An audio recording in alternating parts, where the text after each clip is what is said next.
Marcos, de fato, o que a gente vê hoje como torcedor é a baixa qualidade técnica do elenco do Vasco. É inadmissível a grandeza do Vasco, o clube dessa magnitude, ter tantos atletas a baixo nível técnico, entendeu? Então, isso, eu falo sem medo de errar, eu falo como torcedor, falo pelo que eu vejo durante os jogos, entendeu?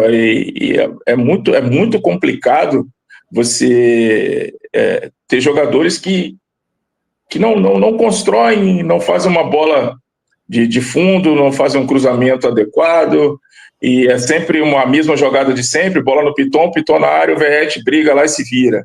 Bola no Paulo Henrique joga na área, o Verratti se vira. Então, não há uma construção de jogada, não há aquele equilíbrio entre linhas, né, entre os atletas, para desestabilizar o adversário, assim como, por exemplo, o Gerson faz com todo time adversário que joga, que é um atleta diferente. Como você vê o meio-campo do Flamengo hoje, triangula a bola muito rápido entre eles e acha os atacantes de uma forma que o Flamengo toda hora está agredindo. Então, isso não passa pelo esquema tático, isso não passa pelo treinador, isso passa pela qualidade do jogador que você tem. Então, você tem um baixo nível técnico do atleta, ele não vai conseguir executar isso, não adianta. E, infelizmente, hoje, se você olhar para todo o elenco do Vasco hoje, falta bastante isso. Tem o Coutinho, que é a técnica refinadíssima, é óbvio que a gente acredita nele. E, de fato, ele é um atleta de alto nível. Então, você tem hoje 2 bons laterais, mas e o restante? Quem é que faz? Quem é que ajuda o Coutinho a jogar? Quem é que faz essa bola chegar com qualidade no pé dele para que ele consiga achar um atacante? E os nossos extremos, atacantes hoje, os atacantes de velocidade que o Vasco tem, quem são? A torcida hoje ela não consegue. Se você perguntar para o torcedor do Vasco hoje, se o Vasco vai jogar amanhã, se ela consegue escalar o time que vai entrar em campo. Há anos atrás, sem demagogia, por favor, há anos atrás, a torcida do Vasco sabia que ia entrar em campo e sabia quem eram os reservas que estavam lá e sabia da qualidade de todo o elenco do Vasco. Hoje a torcida não sabe. É o que eu falei, o torcedor do Vasco hoje ele é movido pela paixão, por único exclusivamente amar o Vasco da Gama. Mas se o torcedor hoje, de fato, entender se for perguntado se o Vasco hoje tem um time competitivo, a gente vai dizer que não. Nós não temos um time competitivo. E esse cenário nos assusta mais uma vez. O Vasco, pelo que tem, eu acho que precisaria aí pelo menos de umas 8 peças que chegue para jogar, que seja o diferencial que tem nesse elenco hoje. Então, acho que não cabe mais ficar discutindo aqui se o Payet vai renovar ou não vai renovar. Ele teve tempo suficiente para mostrar que hoje ele não é merecedor da camisa 10 do Vasco. Desculpa, não é merecedor. Isso está bem claro. Então, acho que o Vasco precisa, sim. O ano é longo, o ano é extremamente competitivo. O Vasco tem uma Sul-Americana que conquistou com méritos o ano passado, mas o passado recente do Vasco também mostra que o Vasco foi eliminado pelo ABC de Natal, o Vasco no Brasileiro tomou goleada do Criciúma em casa. Então, se não houver um entendimento que o Vasco precisa de fato se reforçar, e você olha para hoje, o Santos trouxe o Neymar, foi uma situação diferente, mas trouxe o Neymar. O São Paulo é um time competitivo, o Flamengo nem se fala. O próprio Botafogo, apesar de ter perdido algumas peças, continua sendo um time competitivo. E o nosso Vasco? Quem é que chega? Quem são os reforços? De onde vem? Será que são atletas realmente que vão vestir a camisa e vão nos apresentar o que o torcedor do Vasco merece? Então, acho que o torcedor do Vasco está precisando de identidade. Está precisando de atleta que tenha identidade. Não atleta que já passou pelo Vasco, vestiu a camisa lá atrás. Não é isso. É de atleta que entenda o que é o Vasco da Gama e trazer esse entendimento para dentro do campo, para dentro das 4 linhas, que é o que o torcedor precisa ver. Eram outros tempos, mas que era muito bom o entendimento que o grupo tinha. Você sabia quem jogava, sabia o que tinha que fazer quando entrava. Sempre tinha um ou outro jogador que se completava, né, nas posições. Eu acho que falta isso para o Vasco. Hoje, por exemplo, se o Piton machucar, se lesionar, joga quem? Não sabe, entendeu? Hoje a gente tem o Paulo Henrique na lateral direito. Aí você tem o Puma Rodrigues, que é outro também que oscila bastante, que você não sabe se vira titular, se não vira, se ele quer ser titular ou não, porque tá vendo um companheiro jogando e parece que se acomoda um pouco no fato de, tô aqui, tá tudo bem. Não tá tudo bem, pô. É um jogador de seleção uruguaia, o cara não pode estar feliz, quietinho ali do jeito que tá, entendeu? Então, eu acho que tem que querer mais. Eu acho que essa competitividade, eu acho que ela tem que começar internamente. O atleta tem que querer ser titular no Vasco. Ele não pode se acomodar com simplesmente tá no grupo e ir para o banco de reserva e achar que está tudo bem. Jogador que se acomoda com o banco, meu amigo, pode ter certeza que ele não vai render o que você espera. Na minha época, os laterais eram Felipe e Gilberto. Do outro lado, você tinha Jorginho e Zé Maria.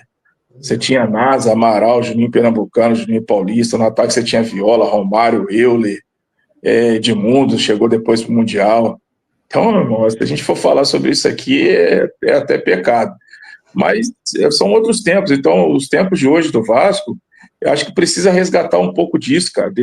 O torcedor precisa ir para São Januário e ter na ponta da língua o time que vai jogar. Tem torcedor que vai para São Januário, quem é que joga hoje? Com que time que a gente vai entrar em campo? Se o torcedor não souber por vocês, que são os comunicadores que recebem as escalações antes do jogo, o torcedor durante a semana não sabe. Não sabe que time vai jogar, ele não sabe, ele não consegue se identificar. Não tem como, ele não se identifica mais hoje. E hoje, infelizmente, o Vasco tem construído ídolos com todo respeito, tá? Tem construído ídolos de rede social. Ah, porque o cara fez uma tatuagem do Vasco, pô, ele é muito vascaíno. Não, o vascaíno de verdade, ele entrega título para a torcida se identifica com isso. O que a gente tem hoje que ter sido entregue para a torcida do Vasco é muito pouco, ou quase nada.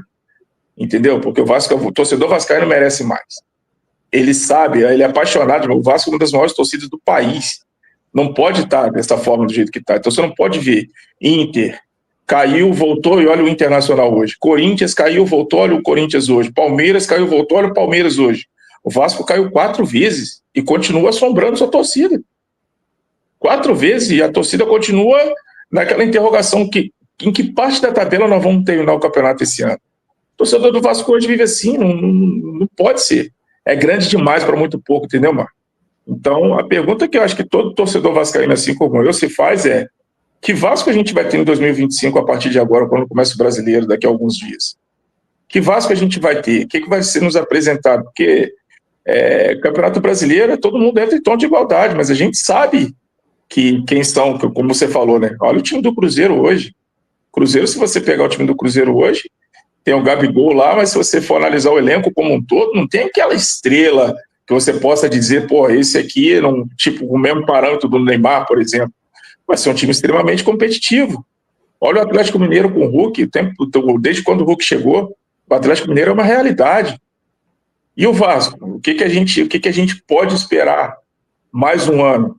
Eu quero acreditar, de fato, que vão chegar algumas peças, algumas contratações que vão fazer o Vasco voltar a ser grande, porque com o elenco que o Vasco tem hoje para o Campeonato Brasileiro, para as competições que vai disputar, não passa tanta confiança assim para a gente, até pelas apresentações que tem feito, principalmente diante dos grandes.